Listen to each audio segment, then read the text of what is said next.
Kaiju number 8 के season 2 में चीजें इतना इंटरेस्टिंग और मेस्टअप हो गया है कि भगवान ही जाने चल क्या रहा है। किकोरो शिनोमिया बौखला गई है, दो काइजू नंबर 9 निकल गए हैं, हिबिनो काप का ट्रांसफॉर्म हो नहीं पा रहा और सबसे इंटरेस्टिंग सोलो लेवलिंग में बचे हुए एंड्स यहाँ तक पहुँच गए हैं। अब एनीमे वर्ल्ड में किसी कैरेक्टर का क्रॉसओवर हो ना हो, पर इन एंड्स का बढ़िया क्रॉसओवर चल रहा है। Hunter x hunter, solo leveling और अब काइजू नंबर 8। तो पूरा एपिसोड में चल क्या रहा है एक्सप्लेन करने के लिए तुम्हारा भाई आ चुका है। और हाँ, वीडियो को लाइक काहे नहीं कर रहे हो वे, जल्दी से जल्दी लाइक का बटन दबा दो। चैनल पे नए हो तो हिट द सब्सक्राइब बटन, और एपिसोड 1 नहीं देखा है तो link is in the description.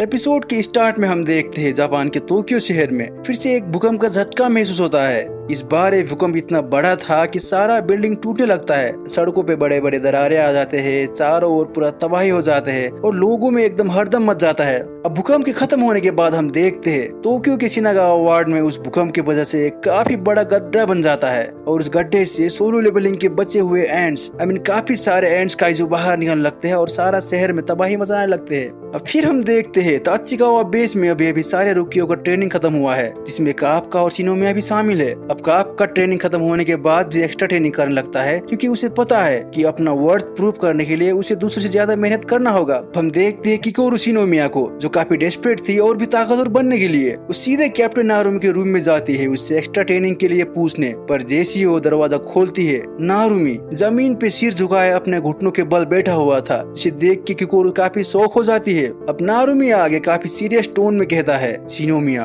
क्या तुम मुझे पैसे उधार दे सकती हो? मुझे पता नहीं मेरे सैलरी आते ही मेरे सारे पैसे कहाँ गए। पर शिनोमिया को साफ साफ समझ में आता है कि सारे पैसे नारुमी ने पीछे पड़े यामाजोन के बड़े बड़े बॉक्स में उड़ा दिए हैं। वो काफी इरिटेट हो जाती है और नारुमी पे चिल्लाने लगती है कि वो कैप्टन होने के बावजूद भी अपना सबऑर्डिनेट से लोन कैसे मांग सकता है। तो नारुमी कहता है कि वो सिर्फ अपना लोगों से ही पैसा मांगता है। पर तभी एक इमरजेंसी अलार्म अलर्ट होता है और वहाँ वाइस कैप्टन इजी आ जाता है और उन दोनों को बताता है कि खेलने का टाइम हो गया है। वो दोनों शूट अप होते हैं और अगले मोमेंट में हम देखते हैं फर्स्ट डिवीजन के सारे लोग वहाँ ऑलरेडी आ चुके हैं एलोंग विथ कापका। अब नारुमी थोड़ा फ्रस्ट्रेट था कि जब उसे पैसे मिल नहीं वाले थे, इन काइजू ने उसके डील को डिस्टर्ब कर दिए और वो सारे फर्स्ट डिवीजन से कहता है, एवेंजर असेंबल। अब दूसरी ओर हम देखते हैं शिनागावा में एंड्स काइजू ने तबाही मचा रखे हैं। लोग अपनी जान बचाने के लिए बंकर्स में शेल्टर ले रहे हैं। एंड्स शहर में चारों ओर फैल चुके हैं। फिर हम देखते हैं एक छोटी लड़की को उसके घुटनों में भागते वक्त चोट लग गया है। उसका भाई उसको कहता है कि डरने का कोई बात नहीं है, उन्हें बचाने डिफेंस फोर्स वाले आ रहे होंगे तो नारुमी उनको बचा लेगा। पर तभी उनके पीछे एक बड़ा एंड काइजू आ जाता है और उस गाड़ी को काफी दूर फेंक देता है, जिससे वो लड़की काफी डर जाती है और उससे बचाने उसका भाई आगे आ जाता है। अब वो एंड काइजू एक बड़ा दहाड़ के साथ उन पर अटैक कर देता है। लड़का आंख बंद कर लेता है और सिर्फ नारुमी के नाम लेने लगता है, पर इससे आगे वो एंड्स उन पर चोट पहुंचाए। वहाँ सच में नारुमी आ जाता है और उस एंड को एक ही वार में खत्म कर देता है। अब वो लड़का काफी खुश हो जाता है और नारुमी का नाम लेता है, पर नारुमी उससे कहता है कि वो नारुमी नहीं, कैप्टन नारुमी है। अब फिर नारुमी किनाशी और मिया के प्लाटून से उनका स्टेटस पूछता है। रिस्पॉन्स में किनाशी कहता है उनके पास अभी 4 एंड्स काइजू है और मिया के कहता है कि उन्होंने उनके एरिया के सारे काइजू को खत्म कर दिया है। सुन के नारुमी उनको कहता है उनका मेन प्रायोरिटी इवैक्यूएशन और लोगों का सेफ्टी है, तो जो काइजू बीच में आए उन्हें अपने मुताबिक खत्म कर दे या उन्हें न्यूट्रलाइजेशन जोन में भेज दे। फिर नारुमी न्यूट्रलाइजेशन जोन में रहे किकोरो और कापका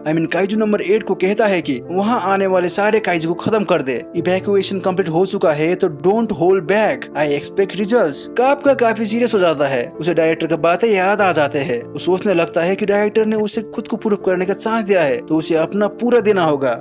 अब आगे हम देखते हैं डिफेंस फोर्स कमांड 318, जहाँ काफी सारे लोग with director Isao, deputy director केजी सारे चीजों को देख रहे थे। इवैक्यूएशन स्टेटस, काइजू का स्टेटस, डिफेंस फोर्स का स्टेटस, सब कुछ। कमांड पोस्ट का माहौल थोड़ा घबराया हुआ था, लोग भी काफी टेंस थे। ये देख डायरेक्टर उनको समझाता है कि घबराने का कोई बात नहीं है, वो लोग ये कर सकते हैं। इससे माहौल कम्प्लीटली चेंज हो जाता है और सब शांत हो जाते हैं। मीनवाइल फर्स्ट डिवीजन के लोग अभी भी काइजू से बैटल में इंगेज थे। वो उन एंड्स काइजू को अब धीरे धीरे न्यूट्रलाइजेशन जोन की तरफ ले जा रहे थे। हम देखते हैं न्यूट्रलाइजेशन के ईस्टर्न पार्ट में, जहाँ शिनोनोमे प्लाटून और शिनोमिया मौजूद थे। अब वहाँ काइजू आते देख शिनोमिया अपने वेपन को खोलती है और लड़ने के लिए रेडी हो जाती है। उसके चारों ओर लाइटनिंग चमकने लगता है और वो कैप्टन को रिपोर्ट करती है कि वो बैटल में जा रही है। अब नारुमी शिनोनोमे को कहता है कि प्लान के मुताबिक वो लोग किकोरो को बैकअप दे, पर तभी एक काइजू शिनोनोमे प्लाटून के पास से उड़ते हुए जाता है और किकोरो काफी क्रेजी स्पीड में आती है और उसे एक ही वार में खत्म कर देती है। ये देख के उन लोगों की आंख फटी के पड़ी रह जाते हैं। तभी एक आदमी रिपोर्ट करता है कि किकोरू ने एक एंड काइजू को एक ही वार में खत्म कर दिया है, जिससे बाकी के प्लाटून लीडर भी हैरान हो जाते हैं। पर किकोरू अभी भी सेटिस्फाइड नहीं थी। वो याद करती है 3rd डिवीजन के वाइस कैप्टन होशिना, उसकी स्पीड और कैप्टन मीना और उसका पावर को। तभी एक और काइजू किकोरू को अटैक करने आ जाता है, पर किकोरू अब पहले से भी तेज और पावरफुल अटैक से उस काइजू को एक ही वार में खत्म कर देती है, जिसे देख कमांड पोस्ट के लोग काफी हैरान हो जाते हैं और शिनोनोमे भी शिनोमिया की तारीफ करने लगती है। पर तभी शिनोनोमे के पीछे एक काइजू आ जाता है, जिसे फिर से किकोरू खत्म कर देती है और वो शिनोनोमे को ध्यान देने को कहती है, जिससे शिनोनोमे थोड़ी चिढ़ जाती है क्योंकि जूनियर एक सीनियर को ऑर्डर दे रहा था। अब किकोरू काफी सारे काइजू को खत्म करने लगती है। बाकी प्लाटून लीडर के पास बार बार रिपोर्ट आने लगता है कि किकोरू ने एक और काइजू को खत्म कर दिया, जिससे वो लोग सोचने लगते हैं किकोरू सच में एक रूकी तो है ना।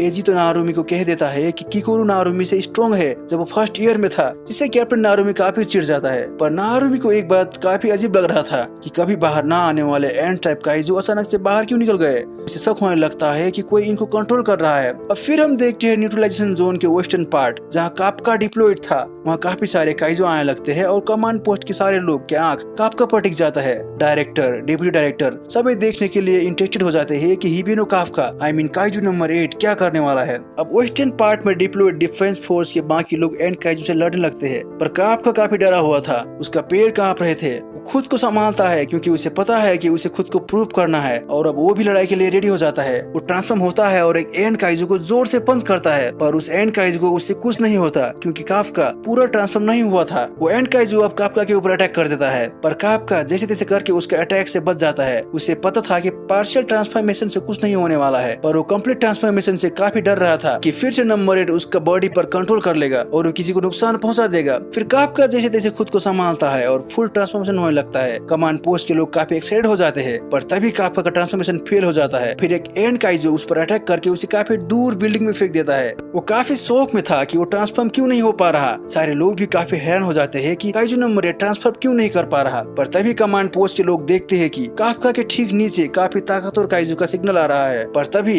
काफका के नीचे से एक एंड काइजू बाहर आ जाता है और उसका अंदर से निकलता है काइजू नंबर 9। अब वो बाहर आते ही कहता है कि वो तो काइजू नंबर 8 को ढूंढने आया था, पर वो तो यहाँ है ही नहीं। फिर वो काफका को देखते हुए कहता है, तू तो नहीं है काइजू नंबर 8। अब काफका काफी कंफ्यूज हो जाता है। इससे पहले वो कुछ समझे, काइजू नंबर 9 काफका के कंधे पर एयर बुलेट से छेद कर देता है। काफका दर्द में चिल्लाने लगता है और ट्रांसफॉर्म होने का ट्राई करता है, पर फेल हो जाता है। अब बार बार ट्रांसफॉर्मेशन फेल होते देख कैप्टन नारुमी के पास कोई चारा नहीं बचता और वो काफका को हेल्प करने का प्लान करता है। वो काफका की तरफ बढ़ता है, पर तभी उसका आगे एक एंड काइजू आ जाता है और उसके अंदर से भी काइजू नंबर 9 बाहर आता है। ये देख नारुमी काफी सरप्राइज हो जाता है। वो सोचने लगता है कि नंबर 9 ने खुद को मल्टीप्लाई किया, स्प्लिट किया, या वो पहले से ही 2 थे। अब मरे हुए सारे एंड काइजू भी जिंदा होने लगते हैं। उनके डेंजर लेवल भी बढ़ जाता है।